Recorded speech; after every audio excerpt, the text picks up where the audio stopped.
नमस्कार, मी रुपाली आपल्या सगळ्यांचं स्वागत करते आपल्याच चॅनलवर, ज्याचं नाव आहे आज की हिस्टोरिकल लडकी.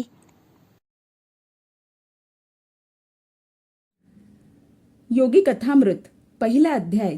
माझे आई वडील आणि माझे बालपण.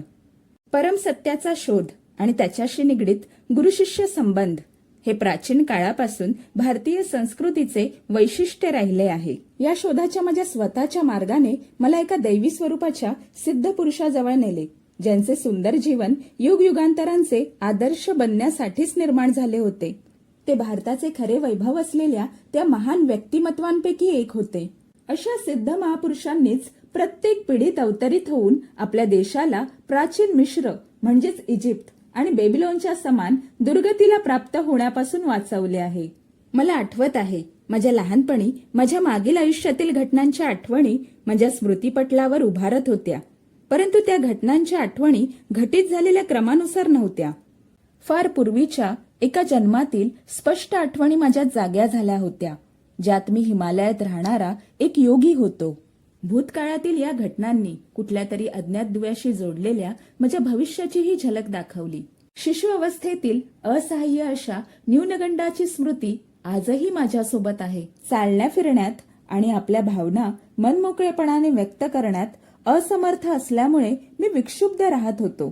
स्वतःच्या शरीराच्या अक्षमतेची जाणीव होताच माझ्या आत प्रार्थनेच्या लाटा उसळू लागायच्या. माझ्या मनात माझ्या व्याकुळ भावना अनेक भाषांच्या शब्दातून व्यक्त होत होत्या.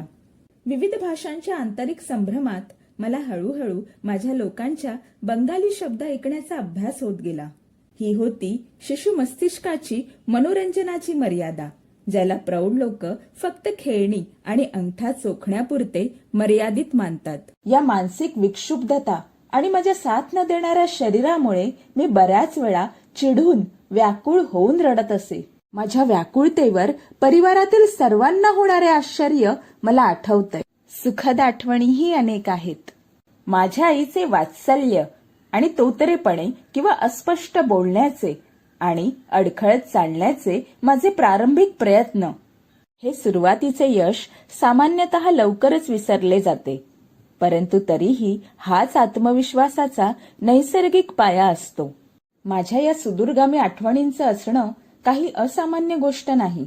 अनेक योगींच्या विषयी हे ज्ञात आहे की त्यांनी जन्ममृत्यूच्या या नाटकीय अवस्थेतील परिवर्तनात सुद्धा आपल्या आत्मसाक्षात्काराला टिकवून ठेवले.